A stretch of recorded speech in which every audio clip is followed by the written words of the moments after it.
کئی کیسز ایسے آتے تھے کہ بعض بچے جو ہے موٹر سائیکل لے لیتے اور جو ہے چلا کے کسی کی بھی موٹر سائیکل اٹھا لیتے. اس زمانے میں جو ہے ویسپا اور لامیٹائی ہوتی تھی, تو موٹر سائیکل اٹھا لیتے اور اس کو چلا کے پھر بعد میں چھوڑ دیتے تھے کہیں بھی, پیٹرول ختم ہونے کے بعد چھوڑ دیتے تھے.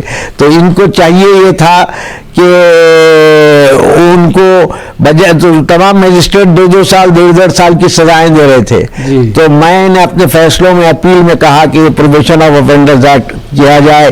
اس طریقے سے 30-40 بچوں کو میں نے نئی زندگی دی اور وہ کافی جو ہے اس سے خوش ہوئے, کافی بچے خوش ہوئے. تو یہ کافی کام جو ہے اس میں یہ ہے کہ آپ کو کافی سنجیدگی کے ساتھ کام کرنا پڑتا ہے. جو جج کا پیشہ ہے وہ یہ ہے کہ بے شک آپ انصاف کرتے ہیں, لیکن انصاف کرنے میں بہت سی چیزوں کا آپ کو خیال رکھنا پڑتا ہے. اور یہ کام کیا. اس کے بعد میں 2000 میں ریٹائر ہوا. ریٹائر ہونے کے بعد اس وقت کے جو چیف جسٹس تھے انہوں نے میرا نام ریکمینڈ کیا سینٹرل انڈسٹریل ٹریبونل. تو پھر میرے کو 2000 سے 2005 تک سینٹرل انڈسٹریل ٹریبونل کا جج مقرر کیا گیا, اور جو پورے آندھرا پردیش کے لیے میں تھا, اور اس کے ساتھ مجھے ناگپور کا بھی انچارج بنا دیے تھے. تو ہوتا یہ تھا کہ مہینے میں ایک بار ویزاگ میں 4-5 دن گزارتا تھا, تروپتی میں 2-3 دن گزارتا تھا, ورنگل میں 1 دن گزارتا تھا, اور ناگپور میں 4-5 دن گزارتا تھا. تو وہاں ایک خاص بات یہ دیکھنے میں آئی کہ یہ سنگارانی کالونیز میں ہوتا عموماً یہ تھا کہ اکثر لوگوں کو ڈسمس کر دیا جاتا تھا غیر حاضری کی وجہ سے, اس کی وجہ سے. تو میں نے وہاں کے جو بھی ہے مینیجنگ ڈائریکٹر ان سے ریکویسٹ کی کہ بھائی ایک میٹنگ کراؤ میرے ساتھ. تو پھر مجھ کو انہوں نے بلایا. پھر میں نے ان لوگوں کو سجیشن رکھا کہ بار بار لوگوں کو نکالنا, پھر ہم ان کو پھر واپس نوکری میں جو ہے آرڈر دینا, اس کے بجائے نوکری سے نکالنے سے پہلے ایک کاؤنسلنگ قائم کیجیے آپ. تو جو ہے آپ کے مینجمنٹ کی طرف سے 2 لوگ اور ان کے جو ہے اسٹاف کی طرف سے جو یونین ہوتی ہے یونین کی طرف سے, لیبر یونین کی طرف سے 2 لوگ, ایک ڈاکٹر, ایک سائیکیٹرسٹ. تو انہوں نے ایسا ہی کیا اور اس کی وجہ سے کافی لوگوں کی مدد ہو گئی. اور اسی طریقے سے اسٹیٹ بینک آف انڈیا میں بھی کافی نوکریاں دیے گئے تھے, لیکن بغیر کسی اطلاع کے, بغیر پوچھے کے دیے گئے تھے. تو سپریم کورٹ نے کہا ایسا نہیں دے سکتے. تو میں نے اپنے فیصلے میں لکھا کہ اب آئندہ جو بھی نوکریاں دیں گے تو فرسٹ پریفرنس ان لوگوں کو دیا جائے گا. تو ایسے کافی لوگوں کا فائدہ ہوا اور مجھے خوشی ہوئی.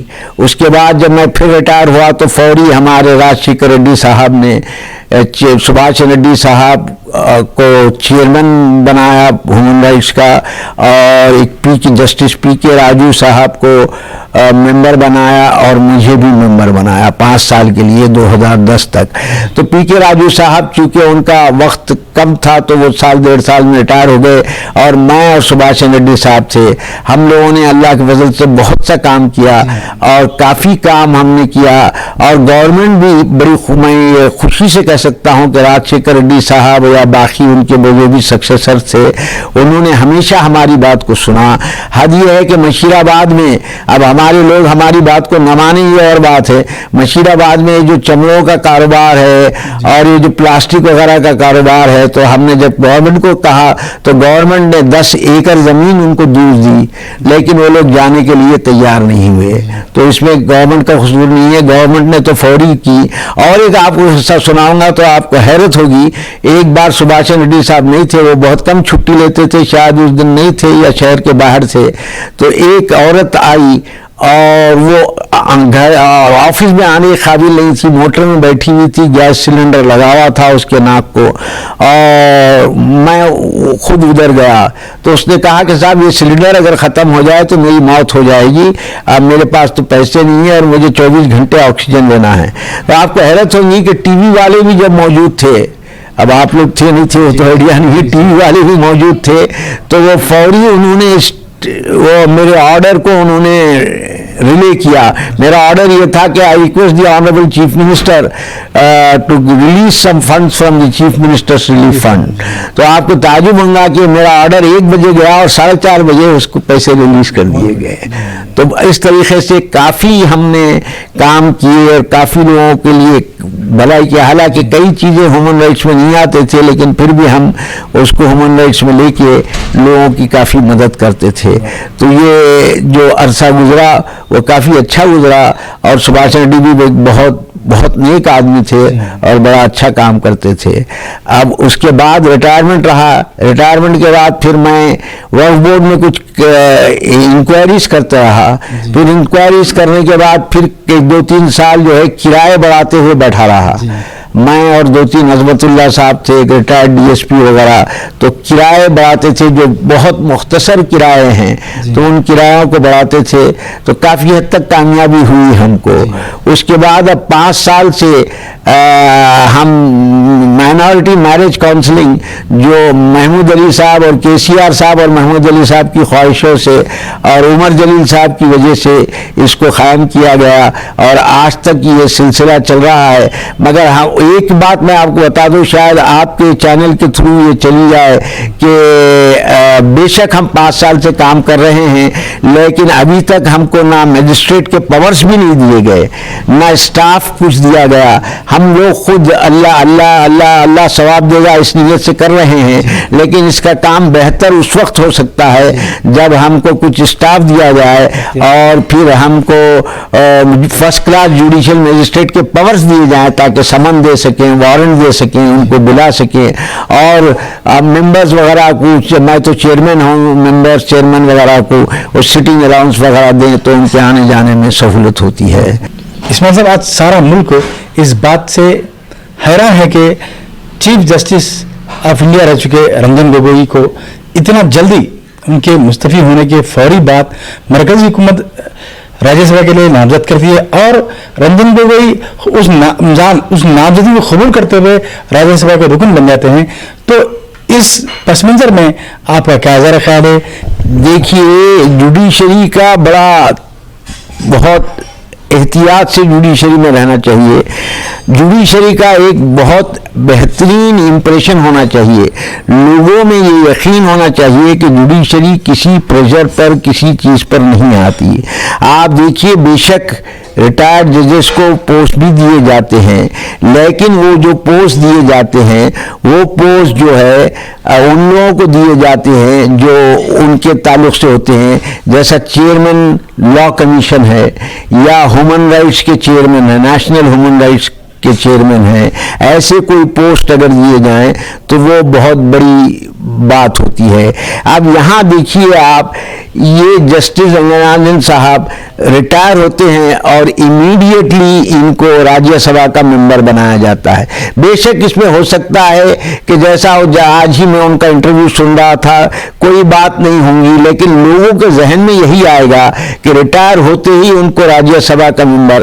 سب سے پہلی چیز تو یہ ہے کہ چیف جسٹس آف انڈیا اتنا بڑا پوسٹ ہے, جیسے کہ آپ کے پریزیڈنٹ وائس پریزیڈنٹ جیسا بڑا پوسٹ ہے وہ ویسا اتنا ہی بڑا پوسٹ ہے. اور اس پوسٹ کے بعد امیڈیٹلی یہ جو ہے ریٹائر ہوتے ہی امیڈیٹلی ان کو پریزیڈنٹ نامنیٹ کرتے ہیں اور یہ راجیہ سبھا کے ممبر بنتے ہیں. تو یہ کافی تکلیف دہ معاملہ ہے, لوگوں کو اس سے کوئی اچھا امپریشن نہیں جاتا. اب وہ کہیں گے کہ میں اکیلا نہیں ہوں, اس سے پہلے رگھناتھ مشرا صاحب کو بھی دیا گیا تھا, وہ بھی ریٹائرڈ چیف جسٹس تھے. ہاں بے شک وہ بھی ریٹائرڈ چیف جسٹس تھے لیکن وہ 1991 میں ریٹائر ہوئے تھے. ریٹائر ہونے کے بعد وہ کانگریس کو جوائن کر لیے تھے اور ان کو 1998 میں راجیہ سبھا کا ممبر بنا گیا. 7 سال کا فاصلہ تھا. اسی طریقے سے بہار الاسلام صاحب تھے جو گوہاتی ہائی کورٹ کے جج تھے, پھر سپریم کورٹ کے جج بنے. وہ ریزائن ہوئے, ریزائن کرنے کے بعد پھر ان کو راجیہ سبھا کا ممبر بنایا گیا. تو یہ ہم کو یہ سوچنا چاہیے کہ لوگوں پر کیا امپریشن بیٹھتا ہے.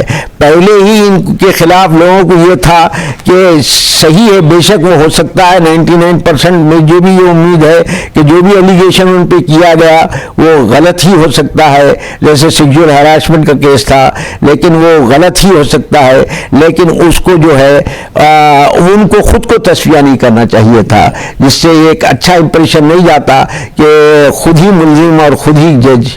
تو اس طریقے سے ایک ملک میں جو ہے ایک اچھا امپریشن نہیں گیا. بعض لوگوں نے تو بہت سخت الفاظ استعمال کیے جو میں نے استعمال کرنا چاہتا، کیونکہ وہ جو ہائی کورٹ کے چیف جسٹس رہ چکے ہیں، بے شک اور ایک ہائی کورٹ چیف جسٹس صاحب کو وائس پریزیڈنٹ بھی ملا تھا، کیا نام ہے ہدایت اللہ صاحب کو وائس پریزیڈنٹ بھی ملا، لیکن امیڈیٹ نہیں ملا، بعد میں ملا. تو اس طریقے سے ہم کو چاہیے کہ ہم ایسا امپریشن دیں کہ جوڈیشری بالکل انڈیپینڈنٹ ہے اور کسی کے اندر نہیں ہے، کیونکہ اس وقت ہندوستان میں جو عام طور پر ہے لوگوں کی پوری جو ہے لوگ ایکسپیکٹ یہ کرتے ہیں، جوڈیشری سے امید کرتے ہیں کہ جوڈیشری جو ہے ان کو غیر جانب دار طریقے سے وہ فیصلہ کرے گی. لوگ ہر جگہ سے ناراض ہوتے ہیں، پھر اس کے بعد وہ جوڈیشری کو اپروچ کرتے ہیں. تو ہم کو چاہیے کہ جوڈیشری کا اچھا امیج بنایا جائے، ایسا امیج کہ جس سے یہ لوگوں کو یہ یقین ہو جائے کہ اگر ہم ہر جگہ ناکام ہوتے ہیں انصاف حاصل کرنے میں تو جوڈیشری میں ہم کو انصاف ملے گا. تو انہوں نے جسٹس رنجن صاحب نے کچھ اچھا لوگوں کے لیے اچھا امپریشن نہیں دیا. اب لوگوں کے ذہن میں کئی سوالات اٹھتے ہیں، کیا ان کو فوری کیوں ان کو اپوائنٹ کیا گیا، کیا وجہ تھی ان کو اپوائنٹ کیا گیا. تو ذہنوں میں لوگوں کے کافی سوالات آتے ہیں. اور ایک ہمارے کٹجو صاحب نے تو خیر بڑی سختی سے کہا ہے، میں اتنی سختی سے تو نہیں کہوں گا، لیکن میں یہ کہوں گا کہ ہم کو آئندہ سے خیال رکھنا چاہیے اور ان کو ان حالات میں فوری ان کو قبول نہیں کرنا چاہیے تھا. ان کو چاہیے تھا کہ انکار کر دیتے اور کوئی اچھا بہتر پوسٹ ملتا، جیسے نیشنل ہیومن رائٹس کمیشن ہے یا لا کمیشن کے چیئرمین ہے یا کوئی ایسا پوسٹ جو جوڈیشری سے کنیکٹڈ ہو تو وہ زیادہ بہتر ہوتا. جسٹس صاحب یہ بھی کہا جا رہا ہے کہ جسٹس رنجن گوگوئی نے جو 3 اہم فیصلے کیے ہیں، رام مندر بابری مسجد کا فیصلہ، رافیل کا مسئلہ اور جو خود اپنے آپ پر جو الزامات دائر کیے گئے تھے اس کا خود کا فیصلہ انہوں نے دیا. اور ایک اہم فیصلہ یہ بھی رہا کہ طلاق ثلاثہ پر بھی ان کے کچھ فیصلے ہیں. تو یہ عوام کی جانب سے یہ کہا جا رہا ہے کہ جس طریقے سے وہ فیصلے آئے ہیں، موافق حکومت فیصلے آئے ہیں، تو کیا اس کے بدلے میں رنجن گوگوئی صاحب کو حکومت نے بطور تحفہ یہ راجیہ سبھا کی رکنیت دی ہے؟ اس پر میں چاہتا ہوں کہ آپ روشنی ڈالیں. میں یہی عرض کر رہا تھا کہ لوگوں کے ذہن میں 100 خیالات آتے. میں قطعی یہ نہیں کہہ رہا ہوں کہ ان کو ان فیصلوں کے تحفے میں دیا گیا ہے، لیکن عام آدمی کے ذہن میں یہی آئے گا کہ ان کو جو ہے ان کی کارروائی سے، ان کے فیصلوں سے خوش ہو کر گورنمنٹ نے ان کو فوری دیا. لہذا ایسا امپریشن بھی دینا جوڈیشری کے جو جوڈیشری کا جو امپریشن آج تک رہا ہے اس کے خلاف ہے. اسماعیل صاحب، میں آج ہی کا جو واقعہ ہے، جو نربھیا کے 4 خاتونوں کو سزائے موت دی گئی، پھانسی دی گئی، میں اس کے متعلق میں آپ سے میں چاہتا ہوں کہ آپ بھی ایک جو شبہات ہیں جو عوام کے دلوں میں جو بات کھٹک رہی تھی لوگوں کے دلوں میں کہ ان کو سزا دینے میں تاخیر کی گئی، کیونکہ جب یہ واقعہ پیش آیا تھا اس وقت کی برسر اقتدار جماعت نے بھی یہ کہا تھا، حکومت نے یہ کہا تھا کہ فاسٹ ٹریک کورٹ میں جیسے بہت جلد اس کا فیصلہ کیا جائے گا اور خاتون کو سزا دی جائے گی. اور حزب اختلاف میں جو جماعتیں تھیں جو اب برسر اقتدار ہیں، ان جماعتوں نے بھی مطالبہ کیا تھا کہ نربھیا کے خاتونوں کو جلد سے جلد سزا دی جائے، اور ہوا بھی یہی. ایک فاسٹ ٹریک کورٹ میں اس کا فیصلہ ہوا، ان کو سزا بھی سنائی گئی، لیکن بعد میں دیکھا گیا کہ کسی نہ کسی عنوان سے اس سزا کو ٹالتے کم از کم 3 سال کا عرصہ گزر گیا اور اتنی تاخیر کے بعد آج انہیں پھانسی دی گئی. کیا یہ تاخیر ایک عام انسان کے ذہن میں سوال نہیں پیدا کرتا کہ انصاف رسانی میں ابھی بھی ہندوستان کی عدلیہ دیر کرتی ہے؟ دیکھیے، ایک انگریزی کا محاورہ ہے کہ جسٹس ڈیلیڈ از جسٹس ڈینائیڈ، یعنی جب آپ کو انصاف دینے میں دیر کرتے ہیں تو ایسے ہے گویا آپ انصاف نہیں دیتے. آج ہمارا مسئلہ یہ ہے کہ جوڈیشری میں ممبرز بھی ججز بھی کم ہیں, کافی کم ہیں. ہماری آبادی کے لحاظ سے ججز کافی کم ہیں. دوسری بات یہ ہے کہ دیکھیے ابھی یہ سلسلے ریپ کے ختم نہیں ہوئے. آپ خود ٹی وی والے ہیں, آپ جانتے ہیں کہ روز ابھی تلنگانہ میں بھی ایک حادثہ ہوا جس میں جو بچی آئی ٹی میں کام کرتی تھی اس کو مار کر پھینک دیا گیا. تو یہ لوگوں کو عبرت حاصل کرنے کے لیے فوری سے فوری فاسٹ ٹریک پر سزا دینا چاہیے, اور اس کے بعد جلدی جتنے بھی ہو ان کے پریزیڈنٹ سے مرسی ہے یا سپریم کورٹ سے ہے, جلد سے جلد. آپ کو حیرت یہ ہوگی کہ رات میں بھی سنا گیا ان کا مسئلہ, رات میں بھی, کل رات میں بھی سنا گیا, اس کے بعد رات میں ان کو ریجیکٹ کیا گیا اس مسئلے کو, تو آج صبح ان کو پھانسی دی گئی. جب تک یہ لوگوں کو ایسی پھانسی کی سزا نہیں دی جائے گی تو جب تک یہ زنا بالجبر کے جو معاملے ہیں وہ ختم نہیں ہوں گے. اور ایک آپ کو میں بات اصل بولنا بھول گیا تھا, 1 منٹ لے کے آپ کو بات کہہ دوں کہ میں ایک بار جو ہے کو چیئر کر رہا تھا, چیئرمین لا کمیشن تھے, وہ بھی سپریم کورٹ کے جج تھے, چیف جسٹس رہ چکے تھے. تو وہ جب میری تقریر سنے تو انہوں نے کہا کہ یار بڑی اچھی تقریر ہے, آپ مجھے کاپی دیجیے. اس میں میں نے کہا کہ ہیومن رائٹس کو آج کل استعمال کیا جا رہا ہے غیر انسانی حرکتوں کے لیے. لہذا آج آپ دیکھیے ہماری سپریم کورٹ بھی کہتی ہے کہ ہومو سیکسولیٹی الاؤڈ ہے, اجازت کے ساتھ بالغ رہیں, اور زنا بھی الاؤڈ ہے. زنا بھی اگر کوئی کرتی ہے بیوی کسی کی تو وہ شوہر کو حق نہیں ہے کہ ایڈلٹری میں اس کے خلاف کیس داخل کرے. پہلا تھا. تو آپ دیکھیے آپ تھوڑے دنوں کے بعد تو یہ کہیں گے کہ ننگے پھرنا بھی ہمارا حق ہے. اچھا, لڑکے لڑکیوں کی شادیاں ہو رہے ہیں, عورتوں کی شادیاں ہو رہے, تو ہم جو انسانی حقوق ہے ان کا غلط استعمال کر رہے ہیں. اور ہر جگہ ہم انسانی حقوق کی بات کرتے ہیں, لیکن بڑے بڑے ممالک جو ہیں وہ کافی انسانی حقوق کی پامالی کرتے ہیں. تو ہم کو چاہیے کہ انسانی حقوق کو صحیح طور پر سمجھیں, اور اس کی بنیاد جو ہے قرآن شریف ہے, اور حضور اکرم کا حجۃ الوداع کا خطبہ اس ہیومن رائٹس کی بنیاد ہے. جیسا اس کا مطلب آپ جو کہہ رہے ہیں کہ جس انسانی حقوق کے نام پر ان کی مرسی پٹیشنز کو بار بار سنا گیا, بار بار ان کی پھانسی کو ٹلایا گیا, وہ ایسا نہ ہوتے ہوئے انسانی حقوق کے استعمال کو نربھیا جیسی مظلوم خواتین کے لیے انصاف رسانی کے لیے فوری طور پر جو ہے سو انہیں سزا دیتے ہوئے انسانی حقوق کا صحیح استعمال کیا جائے. صحیح ہے, آپ جو بول رہے ہیں بالکل صحیح ہے, فوری سزا دیجیے. دیکھیے وہ آپ سوچیے کہ ان کی ماں اور باپ, ان کو جو ٹی وی میں بتایا گیا کتنے بے چین تھے اور ہمیشہ وہ تڑپ جاتے تھے. آپ سوچیے ان ماں باپ کا حشر جن کی جوان بیٹی کو اس طریقے سے, وہ بھی بس کے اندر اس حالت میں جو ہے جو ان کے ساتھ جو فیل کیا گیا اور پھر اس کو جان سے مارا گیا. ماں باپ کے لیے کتنا تکلیف دہ ہے. اب یقیناً آج بے شک ان کی بچی واپس نہیں آئی, لیکن ان کو سکون تو مل گیا اس بات کا کہ جو مجرم تھے ان کو مناسب سزا مل گئی. تو ناظرین, یہ تھے جسٹس اسماعیل صاحب. ہم نے آپ سے گفتگو کے دوران مختلف پہلوؤں پر بات کی اور آپ سے ہمیں بہت سی باتوں کی جانکاری حاصل ہوئی, جو جانکاری ہم ہمارے چینل کے ذریعے آپ تک پہنچا رہے ہیں. اب آئندہ اسی طرح گفتگو میں کسی اور مہمان کے ساتھ ملاقات کریں گے. تب تک کے لیے مجھے متخصص کو دیجیے اجازت. دیکھتے رہیے آپ کا اپنا پسندیدہ چینل سٹی انڈیا نیوز, حق کی آواز.